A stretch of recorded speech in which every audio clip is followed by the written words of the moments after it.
देखिए, प्रधानमंत्री जी ने जो कहा, मुझे बता दीजिए देश में कोई भी एक आदमी उनसे अलग राय रखता हो, कोई भी एक आदमी। लेकिन क्या है ना कि देश के इस तरह के पद पे बैठे व्यक्ति के लिए बोलने और क्रियान्वयन के बीच के फासले को खत्म करना होगा। मणिपुर के विजुअल्स क्या प्रधानमंत्री जी ने नहीं देखे होंगे? क्या उनकी आंखों से नहीं गुजरा होगा? क्या हाथरस में क्या हुआ? क्या उनके स्वयं के गृह राज्य में बिल्किस के रेपिस्ट को माला जब पहनाई गई हो तो प्रधानमंत्री जी को पीड़ा नहीं हुई?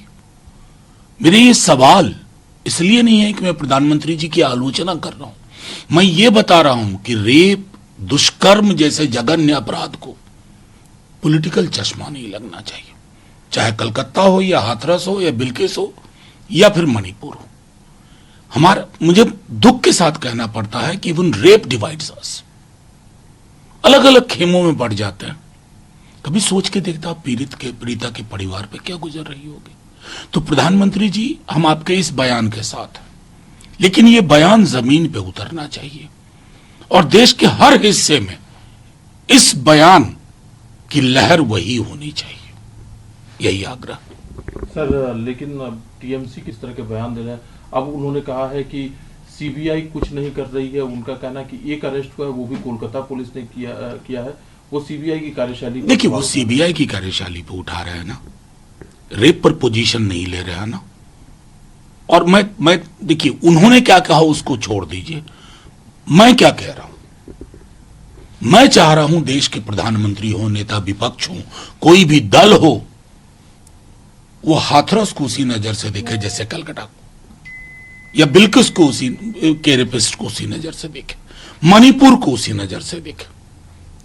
नजर के फर्क से नजरिया बदलता है, वो नहीं होना चाहिए। सर, केंद्र सरकार यू की मांग थी, अभी एक नया स्कीम ले आया गया है यूपीएस के नाम से। मल्लिकार्जुन खड़गे साहब कहते हैं कि यू का मतलब यू टर्न है। वहीं रविशंकर प्रसाद कहते हैं कि Congress party old pension scheme को हिमाचल प्रदेश में क्यों नहीं लागू कर पाई। देखिए, मतलब इसको इतना रिड्यूस ना कर दिया जाए कि मल्लिकार्जुन खड़गे साहब ने कहा यू टर्न, और रविशंकर जी चूंकि आजकल उनको हर चीज को डिफेंड करना पड़ता है, उन चीजों को भी डिफेंड करने के लिए बिठाया जाता है जो सरकार खुद 2 दिन बाद पलट देती है। खैर, मैं उसमें जाना नहीं चाहता हूं। मेरा सिर्फ एक सवाल है, कर्मचारियों की मांग क्या थी? ओल्ड पेंशन स्कीम, क्या ये यूपीएस ओपीएस से मिलता जुलता है? ओपीएस के बराबर सोशल सिक्योरिटी की गारंटी है? सवाल नंबर 1। सवाल नंबर 2, आखिरी 12 महीने के सैलरी में जिस शब्दावली का इस्तेमाल किया गया है वो क्यों फर्क है ओपीएस में, यूपीएस में? सवाल नंबर 3, एससी एसटी ओबीसी के जो कैंडिडेट्स होते हैं उनको एज रिलैक्सेशन होता है, और कई दफा क्या होता है 40-41 की उम्र में नौकरी ज्वाइन करते हैं, 60 में रिटायर हो जाते हैं, 25 साल तो पूरे हुए नहीं। तो ये सारे गंभीर सवाल हैं, लेकिन सबसे बड़ा सवाल है मांग ओपीएस की है। यूपीएस नहीं चलेगा, सरकार को पुनर्विचार करना होगा, ओपीएस के समकक्ष चीजों को लाना होगा। सर, एक और मुद्दा है उत्तर प्रदेश के संदर्भ में। उनका यह कहना है कि विपक्षी दल के कई नेता बांग्लादेश पर टिप्पणी करने से सिर्फ इसलिए बच रहे हैं, वो इसलिए चुप हैं कि उन्हें डर है कि कहीं उनका मुस्लिम वोट बैंक सिंक ना हो। किसको किसको सुना है योगी जी ने? किसको किसको सुना? मुझे सुना, मेरे नेता को सुना, राहुल जी को सुना। मतलब कान में रुई, आंख पे मोटा चश्मा लगा करके मत देखिए योगी जी। और सबसे बड़ी बात है ना, हमको लग रहा है आप विपक्ष को नहीं घेर रहे हैं, अब अपनी सरकार को घेर रहे हैं। और किसको घेर रहे हैं ये सब जानता है कि बीजेपी में आपका कंपटीशन कहां चल रहा है। एक एक व्यक्ति परेशान है। बंगाल से ममता जी ने तुरंत कहा, हमारे नेता ने कहा।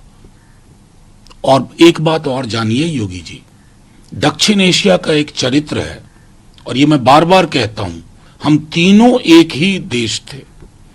एक देश में माइनॉरिटीज के प्रोटेक्शन के लिए जो निजाम, जो मिजाज हम इस्टेब्लिश करेंगे, वो दूसरे लोगों को मानने पे मजबूर होना पड़ेगा। और हां, बुलडोजर का बेजा इस्तेमाल न्याय के पर्यायवाची के रूप में जो व्यक्ति करे, उसे यह सब बोलने का तो कोई हक ही नहीं है। सर, एक तरह से विश्लेषक रहे थे या रणनीतिकार रहे थे प्रशांत किशोर, अब अपनी नई पार्टी बना करके जन स्वराज पार्टी, और वो अब तेजस्वी यादव पर निशाना साध रहे हैं। उनका ये कहना है कि तेजस्वी जी एक्सटॉर्शन पे, लिकर पर, माफिया पर, क्राइम पर बात करते हैं, इट्स ओके, लेकिन अगर वो विकास की बात करते हैं तो ये हास्यास्पद है। उनका कहना है कि 15 साल सरकार में रहे लेकिन उन्हें जीडीपी और जीडीपी ग्रोथ के बारे में नहीं पता है। जब सरकार में होते हैं तो स्विट्जरलैंड होता है बिहार, ऐसे वो गटर नहीं, मुझे बेहद खुशी है कि आज आपके यहाँ एजेंडा में आ गए वो। आज वो मिठाई बांटेंगे, उपलब्धि है बहुत बड़ी उनकी। सरकार में रहे तेजस्वी जी, जरा पता कर लीजिए प्रशांत जी, मैं आपकी तरह अशोभनीय भाषा का इस्तेमाल नहीं करूंगा क्योंकि गरिमा बनी रहनी चाहिए। सरकार में रहे सचिवों से, संयुक्त सचिवों से पूछिए। एक सीनियर आईएएस का एक वीडियो बहुत वायरल हुआ था तेजस्वी जी की सोच के बारे में, विजन के बारे में, वो देख लीजिए, उनकी कार्यशैली देख लीजिए।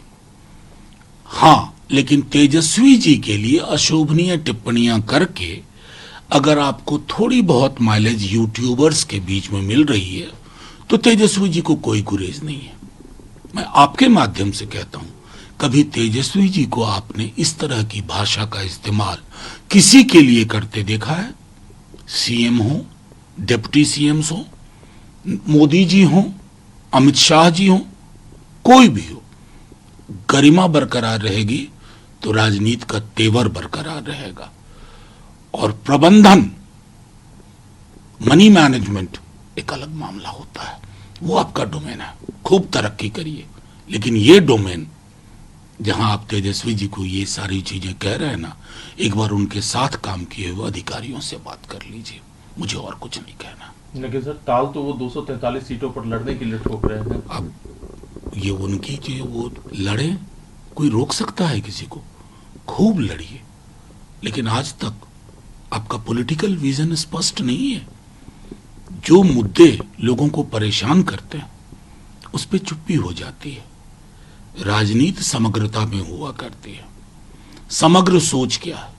संविधान को लेकर, आरक्षण को लेकर के, जातिगत जनगणना को लेकर के, रोजगार का रोड मैप। तेजस्वी जी से पहले भी तो नीतीश जी थे, क्यों नहीं स्वीकार कर रहे हैं ये साहब? क्यों 17 महीने में ही 5 लाख नौकरी मिली? किसका विजन था? खैर, मैं चिकने घरे पे पानी डालने की कोशिश नहीं करूंगा। सर, कास्ट सेंसस को लेकर चिराग पासवान कह रहे हैं कि उनकी पार्टी का क्लियर स्टैंड है कि कास्ट सेंसस होना चाहिए, और उनका ये भी कहना है कि चूंकि ये इसलिए भी जरूरी है कि सेंट्रल गवर्नमेंट और स्टेट गवर्नमेंट कोई स्कीम लेकर के आती है तो वो स्कीम का फायदा हर इंसान तक नहीं पहुंचता जो उसका हकदार है। इस बारे में लेकिन जदयू के नेता ललन सिंह का कहना है कि कास्ट सेंसस को लेकर के राहुल गांधी ने पहले अपना एक कंसर्न दिखाया कि होना चाहिए, नीतीश कुमार ने करवाया, लेकिन ममता बनर्जी के दबाव में राहुल गांधी पीछे आ गए। देखिए, आपने 2 सवाल मिक्स कर दिए, दोनों अलग अलग सवाल हैं। चिराग जी को थैंक यू बोलता हूं। ये मांग 2010-11 से लालू जी, शरद यादव जी, मुलायम सिंह जी, इवन गोपीनाथ मुंडे जी साथ में थे। डेटा भी जनरेट हुआ, डेटा करप्ट हो गया। मोदी जी की सरकार ने बताया, करप्शन कहां था पता नहीं। अब ललन सिंह जी ने अर्धसत्य कहा है। मैं कभी भी अंदर की मीटिंग्स, हम सब थे उस मीटिंग में, मैं कभी भी नहीं चाहूंगा जिस दिन लिखना होगा लिखूंगा, लेकिन कई वर्षों बाद लिखूंगा। राहुल जी को कोई गुरेज नहीं था। ममता जी को ने वक्त मांगा कि हमारे यहां हमको बात करने दीजिए, और यह संभवतः आखिरी मीटिंग थी चुनाव से पूर्व की। मैं कॉन्ट्रडिक्ट नहीं करना चाहता उसको, लेकिन सच तो सच है ना। पूरे चुनाव में यह मुद्दा रहा, और सिर्फ चुनाव का मुद्दा नहीं, अब ये देश का मुद्दा है। और मैं कह रहा हूं, शायद हमारे ललन सिंह जी को पता ना हो, इस सरकार को ही ये करना होगा। नोट कर लीजिए मेरी बात, मार्क माय वर्ड्स, 6 महीने 8 महीने के अंदर करना होगा। सर एक आखिरी सवाल है जम्मू कश्मीर के चुनावों को लेकर के का एक तरफ मैनिफेस्टो है जिसमें कि कई सारी बातें कही गई 370 को लेकर के बात कही गई है। उमर अब्दुल्ला तो जमात इस्लामी पर से प्रतिबंध हटाने की बात करें ताकि उन्हें भी चुनाव लड़ने का मौका मिले।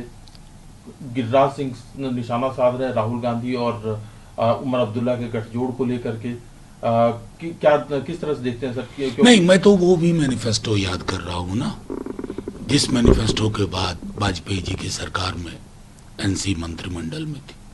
मैं वो मैनिफेस्टो भी देख रहा हूँ जो पीडीपी का था और राम माधव जी के नेतृत्व में एक अभूतपूर्व गठबंधन की कल्पना की गई थी। मैं बहुत कुछ देख रहा हूँ। मैं ये भी देख रहा हूँ कि खोई हुई जो जमीन है कश्मीर में, वो इतना परेशान कर दिया। अब गिरिराज जी को तो हर उस काम के लिए आगे कर दिया जाता जिसमें बाकी लोग तैयार नहीं होते। मतलब मैं तो बार बार कहता हूं कि बीजेपी के किसी भी एमपी को रैंडम पूछ दीजिए कि गिरिराज जी का मंत्रालय क्या है, नहीं बता पाएंगे, क्योंकि मंत्रालय उनका फिक्स्ड है। उनको यही डॉग विसिल पोलराइजेशन की बात करनी है। मैं बहुत मैनिफेस्टो देख चुका हूं। मैं अटल जी की भी स्पीचेस को देख चुका हूं, और अटल जी के बाद जब खैर सरकार बनी महबूबा जी की, तब जो बड़े बड़े बयान आ रहे थे बड़े बड़े नेताओं के, वो भी देख रहा हूं।